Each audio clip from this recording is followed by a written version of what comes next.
Hi, good afternoon, everyone. As always, it's nice to see a few familiar names and always good to see new people joining in.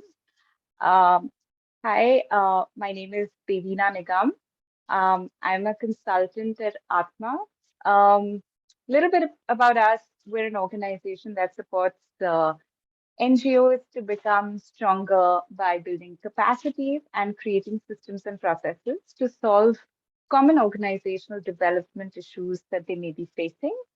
Um, this webinar series that we're here for is our effort to bring speakers from across sectors to share their perspectives, experiences, and knowledge with this community of NGOs that we've built since 2017.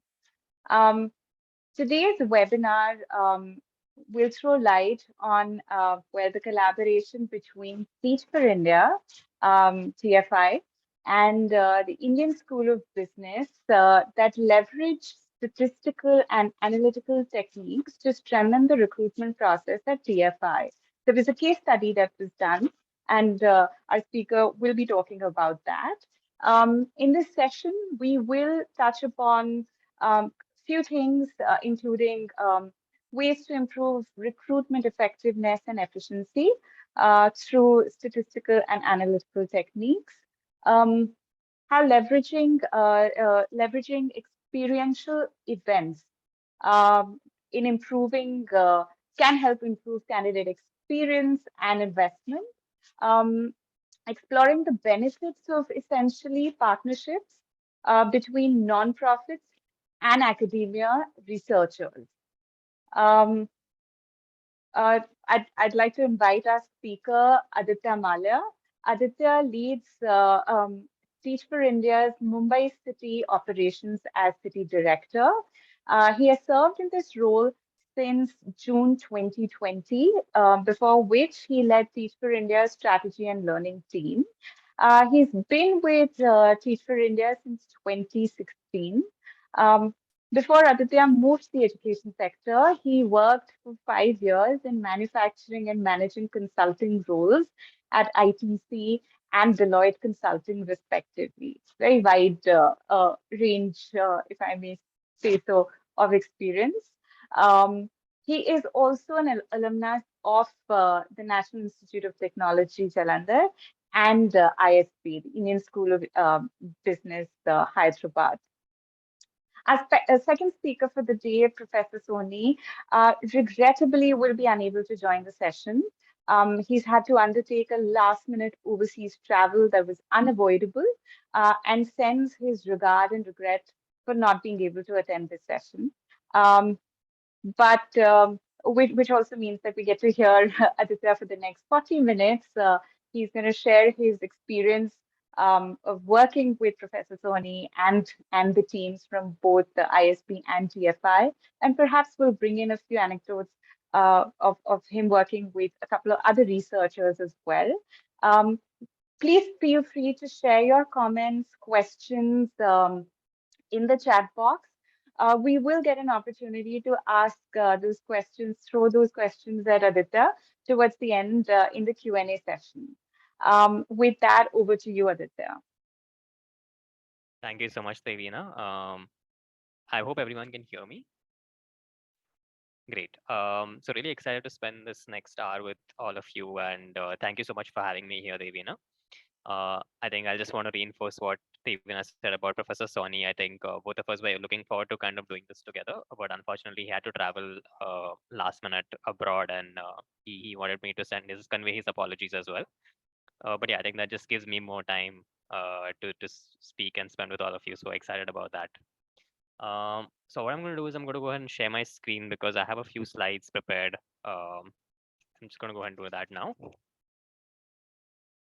And what I'll be talking about over the next 30 to 40 minutes or so is just how Teach for India has used these analytics-based systems from researchers to strengthen our own assessment and hiring processes. Before I begin, though, I just wanted to understand if people can in the chat can just react with like a thumbs up if you have a basic idea as to what Teach for India does, because if not, I'll just spend a couple of minutes setting that context. So if you can just give me like a thumbs up react or type that in the chat, that would be helpful for me to understand just what the familiarity level is for this audience. Okay. Seeing about 50%. Okay, so I'm just going to go ahead and give a quick overview. So what Teach for India really wants to achieve is our vision, which is that one day all children in India will attain an excellent education. So that's really what we're working towards in the long term. But the way that we want to do that is through our mission, which is building a movement of leaders who will work towards educational equity. So what we're really doing is building a pipeline of leaders for the education sector in India.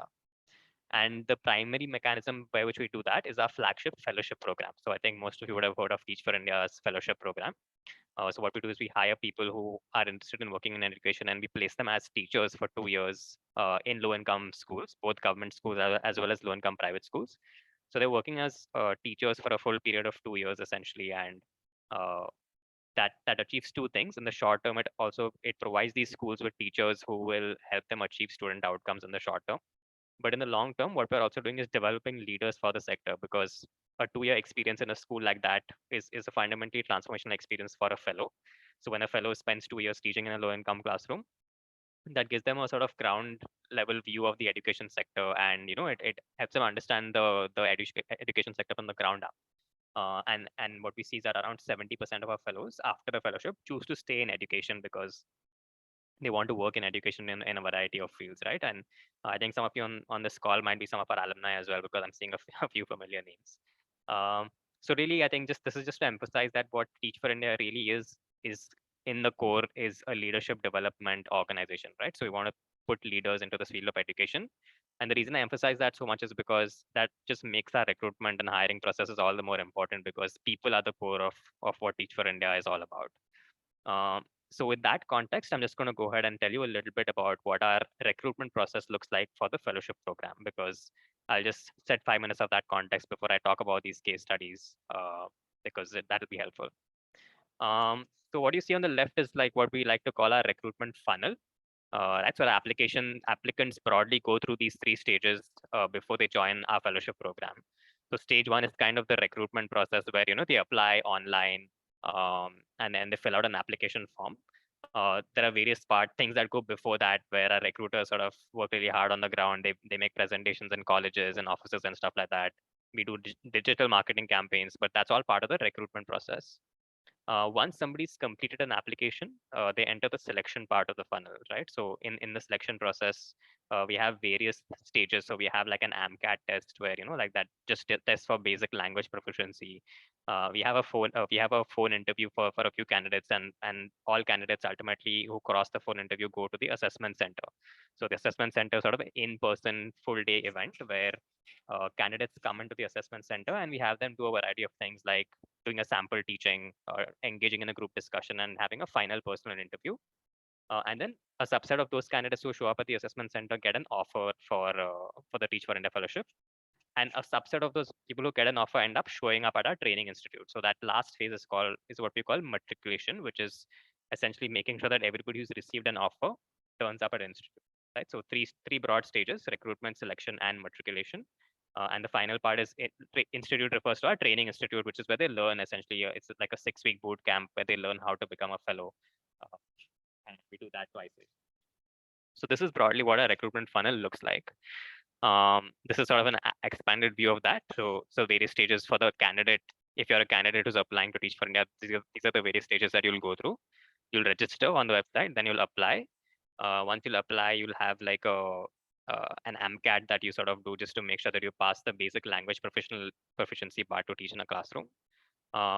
Then depending on the strength of your application, you either go straight to an assessment center or you have an intermediate phone review stage. Then if you do well at the assessment center, you'll get an offer. And then after the offer, essentially you just have to show up at our training institute, right? So this is how our process looks. And we do this in 4 cycles through the year.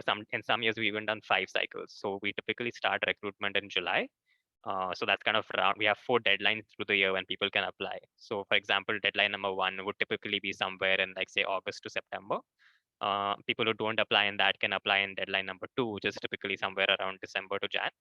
And we have a deadline number 3, which is somewhere again around Jan to Feb. And then a deadline for, which would probably be around like March, right? So essentially, we have 4 different deadlines through the year that people can apply. And in each of these deadlines, we have these various stages like the recruitment, the selection, and the matriculation phases. So that's kind of how our recruitment process works. Now, one thing that we're always looking to do is just improve the efficiency of this funnel, right? Because it's a funnel for a reason, because it starts very broad at the top and then it becomes progressively narrower as we go in. So just to give you a sense of how broad and how narrow it is at either end, I'm just going to share a few statistics with you. So if you look at registration to application, so registration is just somebody who opens the website and enters their name but doesn't complete the form. Only 26% of registrants end up completing an application form, right? So that's one huge narrowing of the funnel right there. Um, Out of people who apply and get an offer for the assessment center, 74% of people end up showing up at the assessment center. So there's 26% of people who are invited to an assessment center who don't end up showing up. And then out of the people who show up at the assessment center, roughly 57% end up getting an offer, right? Uh, Once people get an offer, around 80% of candidates accept the offer. And out of the people who accept the offer, 52% end up showing up at institute. So that's the matriculation rate right there. So throughout the years, obviously, as you can imagine, there's a huge team. I think it's around like 16 to 20 people that is involved in managing this entire funnel. So it requires a lot of coordination, a lot of effort to keep all of these pieces moving. So what we're looking to do is, just given how intensive the process is, always look for efficiencies in this process, right? So if we can find a way to make uh, this this a little bit more efficient, any part of the funnel a little bit more efficient, we're going to like try and take that opportunity. Um, and that's the background behind which I'm about to present the case studies for today, right? So because over the last few years, we've consistently been engaged in ways to try and make this funnel more efficient. And I'm going to talk about 2 projects actually that we did with academic partners to try and increase the efficiency of various stages of this funnel. So I was supposed to talk about just one, which is the ISP project, but since Professor Soni couldn't make it, I thought we'd use the additional time to talk about another project that we did with the Wharton School of Business as well. So in fact, I'm going to talk about that project first because it's sort of like a lower touch, easier one that we did. So this is a project that we did with researchers from the Wharton School at the University of Pennsylvania. And these are researchers who specialized in behavioral science and nudge theory, right? So if people are not familiar with behavioral science, it's a really fascinating subset of science where, people, it's the study of how, of the small things that drive human behavior in short, right? So there are surprisingly small shifts that we can make in various processes that lead to large outcomes just because that's how human behavior works. Um, Nudge theory is a subset of this as well, where we use small nudges to influence big shifts in human behavior. I'll give you an example of what this means just in general before I talk about how we applied that to Teach for India. So I remember reading about the study where these uh, researchers compared countries that have an opt-in organ donation policy versus countries that have an opt-out organ donation policy. So for example, a country like Germany has an opt-in policy where, like you have to sign up if you want to become an organ donor. And around 15%, 15% of people sign up for organ donation. And then countries like Austria have an opt-out policy where by default, all citizens are expected to donate organs. So it's assumed that all citizens will want to donate their organs after they die. If you don't want to do it, you have to opt out of that. So why don't people come into the chat and think and guess what is the opt-in rate in a country like Austria where you have to opt out? What percentage of people sign up for organ donation? I would love to just hear some random guesses in the chat. 80%. Thanks, Trisha. Let's see a couple more. 90%. Yeah, 90% is actually accurate. So it's a huge difference, right? So I think maybe people are familiar with this study, but it's a massive difference from 15% to 90%. And it's effectively the same thing, but it's just like a country like Austria is using either knowingly or unknowingly using a behavioral science principle to know that, sometimes people have inertia to action. It doesn't mean that they don't want to do something. There's just inertia and default to the status quo. So they use that principle to switch their process around and have an opt out. And that drastically increases the effectiveness of people wanting to do that process, right? So this is just an example of how behavioral science or nudge theory can produce a disproportionate outcome. So coming to how we try to apply this at Teach for India, right? So we sort of put our heads together with these researchers and said, uh, like, let's think of ways that we can apply this in our recruitment process.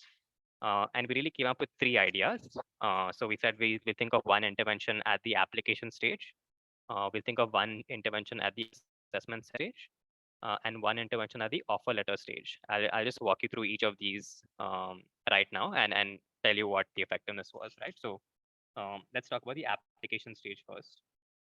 So for the application stage, our pilot sort of our experiment revolved around the just the simple uh, email reminder, right? So we had a control group that did not receive any reminders, and we had a treatment group that received reminders with some specific information. So I'd like to highlight what is the information that was contained in the reminders. So the treatment group received a reminder with information about how much time it would take to complete the application. So, for example, you see the average time it takes to complete the application is 2 to 4 hours. And additionally, please click here to make a plan for when you will complete your application. So basically, this took them to a page where they have to select a date when they plan to complete the application. Now, the principle that this uses is that when people commit to doing something, they're slightly more likely to follow through on that action when they make a commitment to somebody else. So that's kind of the behavioral science principle that we were using here. And this was actually successful, where we saw a 2% increase in applications because of these automated email reminders, right? And the control group did not have that corresponding increase in application.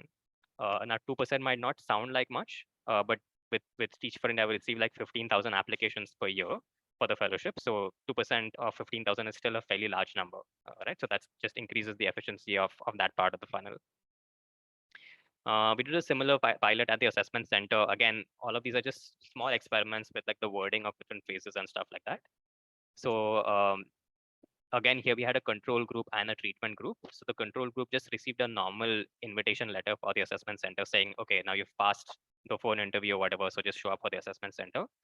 The treatment group had this additional line in the invite letter, which said that in 2017, which was the year before the study, 50% of applicants who attended an assessment center interview received a Teach for India job offer. So this is essentially meant to lower the barrier by giving them an idea that, okay, if you just show up, you have a 50% chance of being made an offer, right? So that was what we were thinking and piloting through this experiment. But this one didn't show us a significant effect, so we couldn't find a significant difference between the control and treatment groups, and so we concluded that this particular intervention didn't work. Um, and similarly, the offer letter, which is the final letter that people get saying that you've been accepted to the fellowship program and congratulations. Again, control group received a normal offer letter.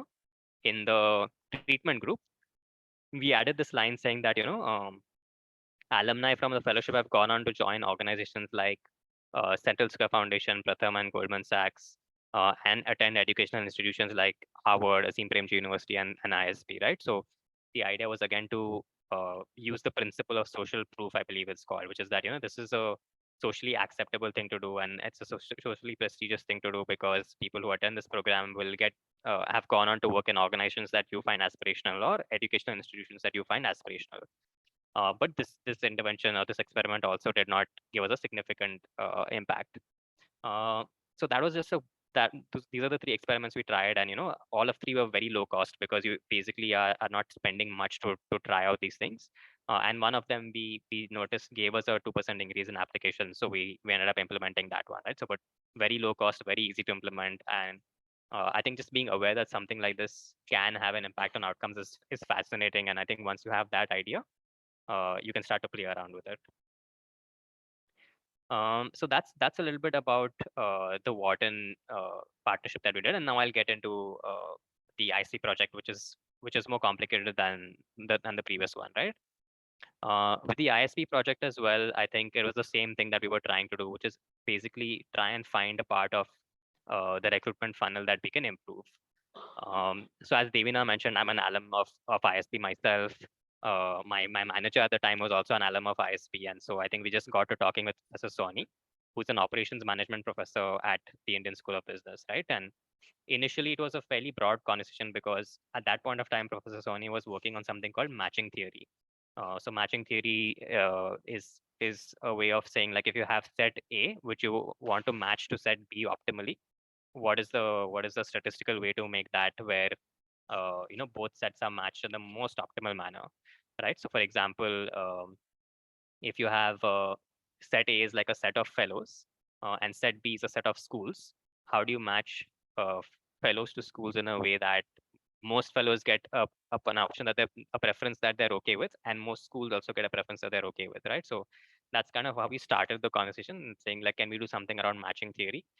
But then that evolved, and gradually it became something else, and that something else is what I'm about to tell you, because through the conversation, we realized that maybe the most exciting thing for us to work on together could be the recruitment process. And particularly, we decided to focus on matriculation, right? So if you go back to this funnel, I'll just go back to it. Yeah, so matriculation is, just to recap, the last stage, the one in red that you can see here. That was an area that we were kind of struggling with, because as you can see, like 52% is was the matriculation rate, which means that out of everyone who received an offer, only half of them would end up showing up. So we really wanted to kind of try and work on matriculation, and we said that we'll use Professor Sony's help and his team's help to try and figure out what can we do in terms of research techniques to help us enhance the matriculation part of the process. If you have questions, please note them down. I think I'll speak for another 10-15 minutes or so, and then we'll take questions at the end, because I think now it might I hope I'll keep it as simple as possible, but this is slightly more complex, so I'll try and take you through this. Um, okay, so what are the research questions that we aligned on with ISB and Teach for India, right? So we said that we want to see which candidate characteristics affect matriculation rate. So essentially, if you can um, distill each candidate into a set of characteristics, which of those characteristics are correlated with matriculation. And then we wanted to deep dive into recruitment events, because at that point of time we were just thinking about where we are using our energies, and we were trying to sort of figure out what, if a recruiter can spend their time, like what is the best way for a recruiter to spend their time. Do they sort of do phone calls, do they send emails, do they send WhatsApp reminders, do they actually conduct events which require an investment of both time and money and location and so on, and how effective are these events towards actually driving matriculation or recruitment. So that's kind of these are the two research questions that we arrived at. What is the data that we looked at to do this analysis? We looked at the previous 3 years of data for 3,000 candidates who had received an offer, and we tested for various different variables, right? So one is demographic variables like age, gender, field of study, academic scores, employment status, years of experience, designation held at previous job, and so on. Professor Sony's team also designed a method for like an algorithm to read through the essays that these candidates submitted, just to see whether there were correlations to certain keywords and matriculation as well.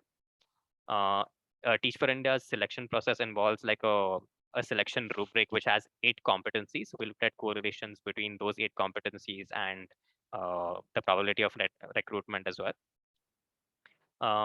Event data, so likelihood of people attending events, not attending events, and how that correlates with matriculation. And lastly, barriers, because at the assessment center, we ask fellows whether potential candidates, whether anything might prevent them from accepting the offer if they get an offer. And they mention various barriers, like, that my family has concerns, or I'm not sure about the pay or whatever. So we just document those barriers as well. And we try to see through this analysis whether there's a correlation between barriers and people joining. So what did we find out, right? So let's take this one at a time. Very interesting insights that came out through the study. So one is we found that younger applicants have higher matriculation rates. So the younger somebody is, the more likely they are to join after receiving an offer, and the less likely they are to drop out or sort of renege on that offer, right? So this makes intuitive sense, because the older an applicant is, on average, the more family responsibilities they'll have, or the more other responsibilities that they'll have, and so less likely that they'll commit to something like a 2-year fellowship program, right, for a nonprofit. We found that undergraduation field of study was correlated, where um, engineering graduates were less likely to matriculate compared to humanities graduates, right? So again, makes sense given the work that we're doing. Um, we found that the higher somebody's academic record was, or professional record was, the lower their matriculation rate would be. Again, this makes intuitive sense, because the higher your academic record, the higher your professional record, the more external options you'd have as well, in terms of other opportunities, and the more likely you are to drop out of this to one of those. Um, And obviously this is the least surprising, where the more barriers you voiced, the more likely you are to drop out, because particularly somebody who mentioned a family concern or a financial concern, that end up being like a significant barrier towards matriculation. um, so what are the implications of this? So I think all of this is sort of validated things that we sort of maybe already knew, but some things were new. But importantly, these are things that tell us where the pressure points are, right? So now that we have these insights, what we were able to do was say that, okay, uh, so we know that on average, candidates who are older, maybe we pay a bit more attention to their concerns, to say that, make sure that we follow up on some of their concerns and try to resolve them so that they end up matriculating. Or people from engineering backgrounds, make sure that we keep an eye on what their concerns are through the process and so on, right? So this essentially just gives us ways to prioritize certain candidates in the follow-up process or the matriculation process, so that we're just keeping an eye on their concerns and trying to resolve their barriers as much as possible. So that's kind of what these are what some of the implications were of these findings. Um, and then I think the event parts was the most interesting finding for me, because I think what Professor Sony's team was able to do is actually find a way to not just drive correlation but also causation, right? So anytime you're doing statistical analysis, if you just find a correlation between two things, it doesn't mean that one thing is happening because of the other. It just means that they're for some reason happening together. But I wish Professor Sony was here, because he would have been able to explain exactly what statistical technique they used uh, to derive that causality. But they were able to conclusively prove that it's a causal effect of the event attendance and not just a correlation. So what is the research, or what did the research tell us? It told us that events were actually really effective at ensuring that people ended up joining us, right? So if you look at people who attended events before they received an offer, they were 1.6 times more likely to accept the offer eventually when they got it, compared to people who didn't receive the offer, right? And then if, people who attended events after they got an offer, they were 4.5 times more likely to join than if they had not attended an event. So essentially, we saw that uh, event attendance boosted the probability of somebody joining us from 1.6 times to up to 4.5 times, depending on what their background was. And that's a huge insight, right? Because essentially what that tells us is the power of power of the event, or power of emotion. Because the kind of work that we do, I think it's very sort of experiential, and that somebody really needs to see what we're doing. So if we call somebody for a classroom visit, they really understand the work in a way that just talking about it can't convey it, right? So I think that immersive experience of being in a classroom, being with children, or experiencing how an existing fellow is teaching, that really did something for to invest somebody and convince somebody to join, much more than sort of us just talking at them uh, seem to do. So that was sort of like a big event, a big insight. And so this is something that we learned. Now, unfortunately, we kind of got this learning, like, I think early 2020, like Jan 2020 or something, is when we concluded this part of the research. And as you can all imagine, something else happened in like March and April 2020 that prevented us from putting these insights into practice, right? Because this insight was all about the power of the in-person event, and those events ceased in April 2020. So we weren't really able to put this into practice. But yeah, I think 1.5 years later, once we came out of all the lockdowns and tried to come back to the in-person recruitment again, we're still hybrid recruitment. So as some of our assessment centers are still virtual. So we've not gone back to fully in-person assessment centers yet. But we have sort of retained the learning of saying, like, let's be really strategic about the events that we hold, and uh, just let's try and get candidates into classrooms. Let's try and get candidates attending some of our events or whatever, because we know that that really increases. So we have conclusive proof that that increases the probability that they'll end up joining us. So that's a little bit about that's just a little bit about how we went about it, and what the findings of the study were. I'll just share what I think are the key takeaways from these studies, right? From both of these studies in a way. So this is kind of what I've learned uh, from both of these collaborations. Um, So I think for me, takeaway number one sort of is that, we should there is power in win-win partnerships between nonprofits and researchers, right? So because if you look at TFI and ISB, for example, what TFI wanted was just high quality analysis and insights on how to improve our recruitment process. What ISP really wanted was an arena in which they could test their hypotheses and test their operations management techniques. And because we spoke to each other, we found that okay, they really want to test something, and they want to conduct research in an area where we actually want insights. So at no cost, we were able to sort of do this partnership where we weren't paying anything to ISP, they weren't paying anything to us, and so on. But it was such a clear win-win partnership. So these kind of partnerships, I think, offer low-cost ways for us to find insights that can be used to improve our processes. And I think I gave the example of recruitment for Teach for India, but it need not be recruitment, because I think you could apply this to any process, and as long as we are able to find a partner who wants to research that process or wants to do something that is linked to that process, this applies to all parts of any nonprofit, I would say. So that's kind of my takeaway number one. Takeaway number two, I think, is that statistical, analytical, or behavioral science techniques can be used to increase the yield of recruitment funnels and improve recruitment effectiveness and efficiency. And again, just to emphasize, I say recruitment here, but theoretically, it could be any part of the process, right? It could be any other process that any nonprofit or any organization uses. And I think the best part is that some of these processes are very rigorous. So if you look at the IC project, I think we did that over like 2.5 years. We sent a lot of data back and forth.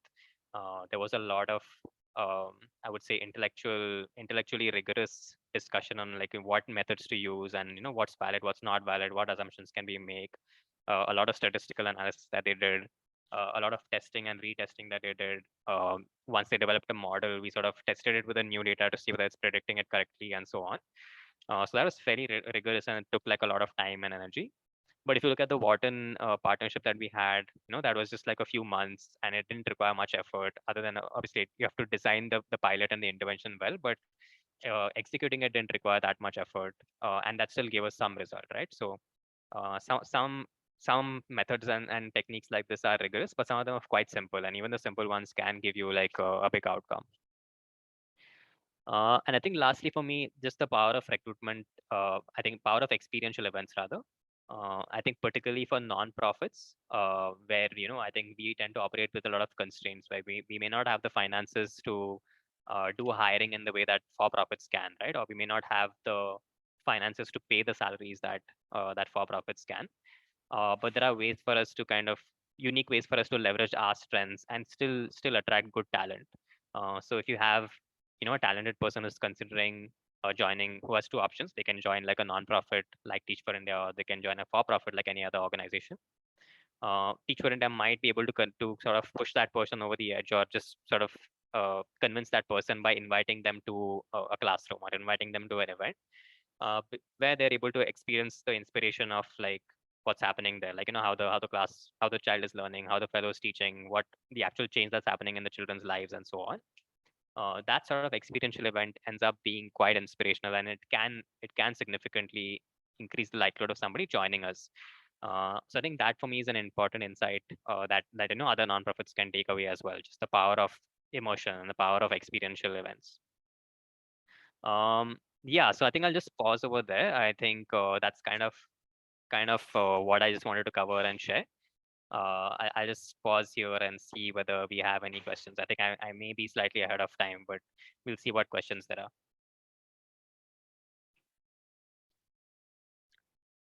Thank you, Aditya. Are there any? Okay, I do see a question. Amrita, do you want to unmute yourself and just go ahead and ask the question? Yeah. So Aditya, I just wanted to, if you can throw more light on the fellowships, and if as a NGO we want to initiate this fellowship in our hiring process, how can we do that? Got it. So I think the first thing I would ask is, the why first. Like just ask yourself why you want to make it a fellowship. And I think fellowships, um, it may not always make sense for every organization to be. It doesn't make sense for every organization to be a fellowship, right? So I think fellowships make sense when there is some intense experience that you can offer a candidate for a short period of time. That gives them some sort of experience or some sort of grounding, and that's kind of preparing them for a larger purpose, right? So for example, in Teach for India's case, what we're really trying to do is the long-term problem that we're trying to solve is the lack of high quality talent in the education sector. And the fellowship program is just a short-term way to achieve that, where we get people for a period of 2 years, and we pay them for 2 years, and we get them to experience these classrooms for 2 years. And after that, they sort of go ahead and do what they want, right? So depending on what your organization does. So I think if it's something that uh, requires repeatable work, where you're doing the same kind of work in the same area for a focused period of time, in the same focused area, then maybe a fellowship is not the best fit, because you just want to hire people to do that kind of work on a regular basis. But if it's more broad based, where you're trying to bring about like some wider societal change, where one organization maybe cannot achieve that, then something like a fellowship is a good sort of almost like a rigorous induction for 2 years, where you sort of give the candidate a grounding, and then they go out and do their multiple different things after they complete their fellowships. Okay. Yeah. Okay. Thanks. So, like Aditya, we have many volunteers working within our communities. So this is Neha works for women and children, and we have community in based out of Mumbai slum areas. So we have for each program maybe there are around 3 to 400 volunteers we have. So any idea in that terms we can target those audience to be maybe in terms of fellowships or maybe a kind of backup for the role. So just wanted to check on that thing. Yeah. No, I think that's a great question. I think volunteers are definitely a huge pipeline for any organization, right? So I think for Teach for India, I forget what the numbers are, but if somebody has volunteered with us before, that significantly increases the likelihood that they'll get hired for a role, because like they know whether they are a fit for the organization, and the organization knows whether they're a fit also for the organization, right? So I would not think about that in terms of fellowship. I would just think about it in terms of how can you look at your volunteer data management, right? So are you sort of are you maintaining data on the volunteers and people that are volunteering with your organization, where perhaps you could just start maintaining some simple data in terms of how much did they volunteer, how long did they volunteer for, where did they volunteer, uh, and once they complete their volunteering, maybe doing like a short survey with them to say, like, are you open to making this a full-time role, um, and just collecting some data like that, because then that gives you a bank of people that you can look at when you're hiring for any role. You can just sort of, you already have, say, a list of 400 people that have volunteered with you in the past, and you get some basic data on them, on their years of experience, where they're working, whether they're open to roles, stuff like that. So that's maybe how I would think about just simple, just maybe like a Google form or something, like, or a Google sheet where you maintain volunteer data. um, yeah, I don't know whether that's helpful. Yeah, thank you so much. Yeah. Uttara, I know you have a question. You had shared a question earlier as well. Do you want to go ahead? Sure. Yeah. Yeah. Do you want to also ask the question you asked while registration regarding intuition?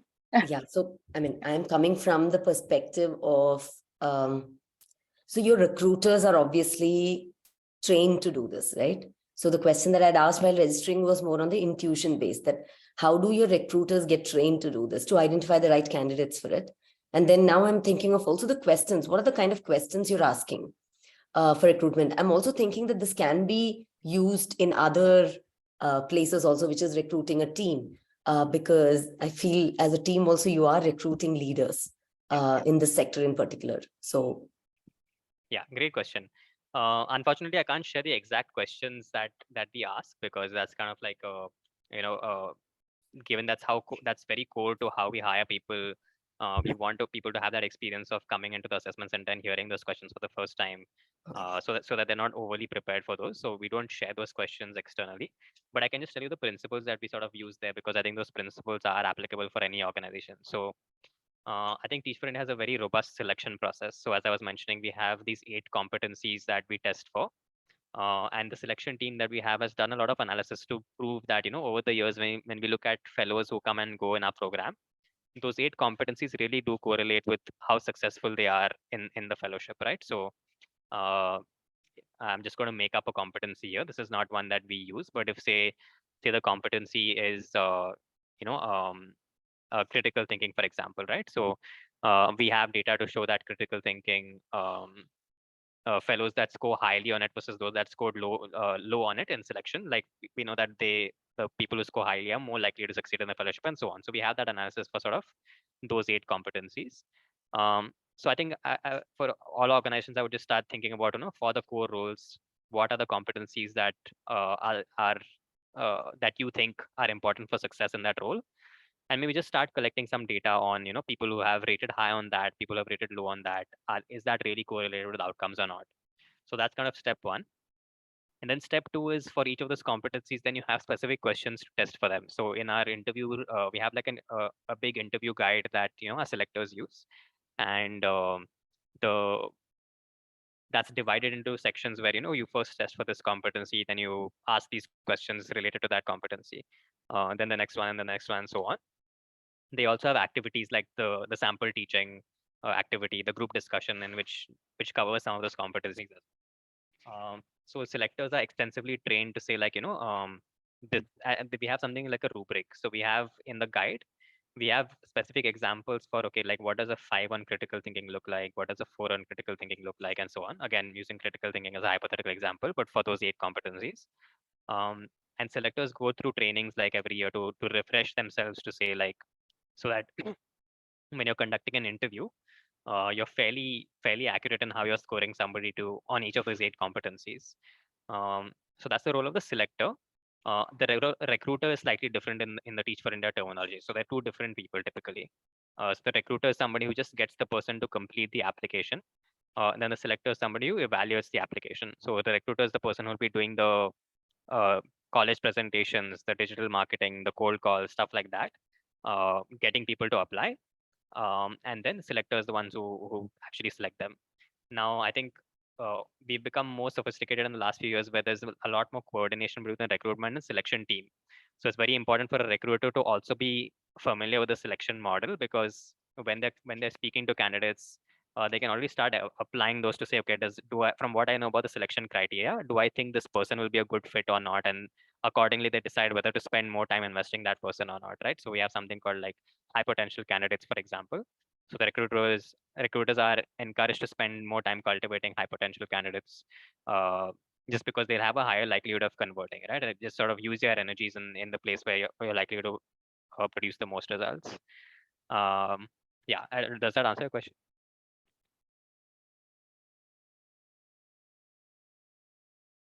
There was another one on particular There is, frame. Yeah. yes. I think Madhura is not able to, yeah, Madhura has unstable network. So do you want to go ahead and answer that, Aditya? The question is, any particular framework or software you use to systematize recruitment data? Yes, we use Salesforce. So we have, I think going back to several years, I think probably since 2009, which is when Teach for India started. We have historical data on all of our candidates who've applied since then. So any candidate application is automatically logged in Salesforce. The Salesforce is an online platform for those who haven't used it. The selection scoring, all of that also happens in Salesforce, and we have historical data that's retained there. So what we also do is sometimes, because sometimes we also make mistakes in this process, right? So what will happen is we select somebody for the fellowship, and then once they join the fellowship, it becomes clear that that person was not a good fit for whatever reason. In such a case, what we do is we go back to the selection record and we say, okay, what did we score this person? Like, and was there a mistake there, or was it just like it just turned up in a different way or whatever? And then we try and learn from that, learn from the actual fellowship experiences to further strengthen uh, the recruitment process. And yeah, Salesforce definitely it's a great platform that helps us conduct that conduct analysis like that. I would like to ask a question which is not directly related to today's topic, but very much related to Teach for India fellows. After 2 years of training, how do you place these students? I mean, these Teach for India fellows, they go out, they join different work streams. So is there any process by which you help them in getting recruitments elsewhere? Yes, there is. So we have career fairs. So we have two major career fairs. One is called an internal career fair, which is for roles within Teach for India, because Teach for India itself is one of the biggest employers of fellows, because we invariably have like a lot of staff positions that require filling every year. So Teach for India recruits its own fellows through the internal career fair. And then we have an external career fair, which is almost like a placement that you would have in a college, where we invite other organizations who are looking to hire, and we sort of invite them to the external career fair, where they post the jobs that they're hiring for, and then fellows can apply to those jobs after the fellowship. So these are held as a fest, or are these available, the job positions, the people who are available, are they, I mean, is there any kind of a software that you're using by which, one could reach out and hire the right people? Is there any such thing? Oh, no. So to my knowledge, I don't think we use that. I don't think we, I don't know. I think our HR team may be using that for our staff positions, but for the fellowship, we don't really use that. So what we do is we just sort of have we have a careers team. What the careers team does is they cultivate relationships with other organizations in the social sector, education sector, and so on. So the careers team invites these organizations to say, like, if you're hiring, if you want to hire, tell us which positions you want to hire for. Then we consolidate all of that and say, like, we tell fellows this is the list of organizations that are hiring, and these are the roles that they want to hire for. And you apply to the ones that interest you. And we have some criteria. They have to ensure that their resume is complete. They have to apply to a maximum of 3 organizations, like stuff like that. So it's almost like a placement process. Okay, thank you. Okay. Shahida, you want to go ahead and ask your question?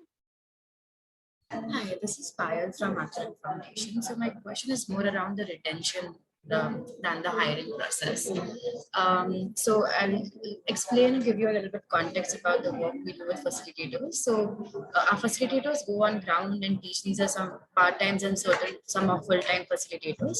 So in multiple rounds, what happens is, like, the earlier before the program starts, the earlier you start recruiting, the more dropout rate we see. But it also gives us the edge to start the program on time. So what is the way we can retain or engage these facilitators or like our consultants during that? What is something that Teach for India does? I also know that you guys also hire in multiple rounds even before the program starts. So what is that something Teach for India does to retain these recruits?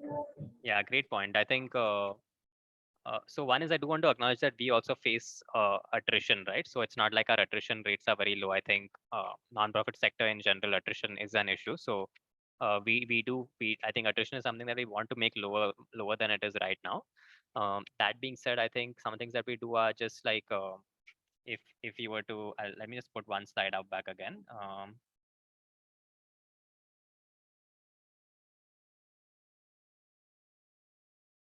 Yeah, so the way that a recruiter would look at the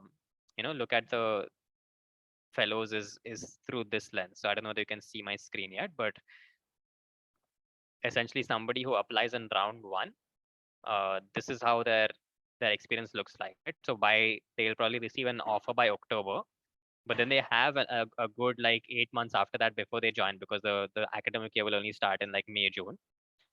Compared to somebody in round 4 who applies in, like, say, April, and then they have to wait only 2 months. So to your point, there are some candidates that are waiting like 8 months, and there are some candidates that are waiting 1 month or 2 months. So it's very different as an experience. So what we do is make sure that for people in round 1, there's consistent stuff happening throughout this time, right? So we might send them a newsletter. We might send them an invite to some event. We might just the recruiter might just give them a phone call and check in on them and see how they're doing. So just like periodic checks, essentially, to keep the person invested and keep tabs on their investment and make sure that they're planning to join. So I think that's the extent of what we do, but I think open to learning from others as well, because as I said, it's not like we're doing really well on attrition. Thank you for sharing that, Aditya. That was helpful. If anyone would like to go ahead and ask the next question.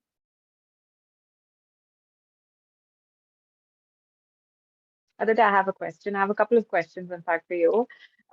One is, so you mentioned that right now, y'all are working in a hybrid model. So what does assessment center look like for a hybrid model? That's the first question.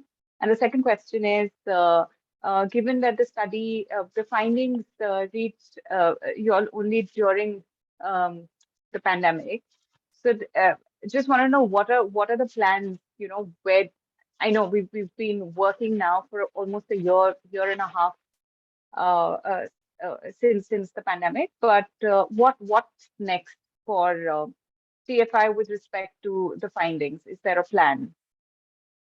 Yes, both great questions. I think with regard to the first one, so 2020 was fully hybrid, right? So not even fully hybrid, sorry, fully virtual, because we couldn't do anything in person in 2020. So pretty much almost like overnight, we had to figure out how to move all of that online and make hiring online. Uh, 2021 also ended up being fully virtual only for us because there were those start-stop waves that happened, so we couldn't really figure out. It seemed too much of a risk to commit to something in person when it felt like, again, like after a few months there might be another wave. So 2020 and 2021, these 2 full years were virtual for us. In 2022, I think um, we resumed a little bit of the in-person, but it's still primarily virtual. So I think my I don't have the exact figures, but I think it will be more like 80-20 virtual to in-person, just because uh, we also learned the virtual thing offered certain efficiencies, because people from different cities, selectors from different cities could sort of just do a selection together. Like we in some ways it's more efficient.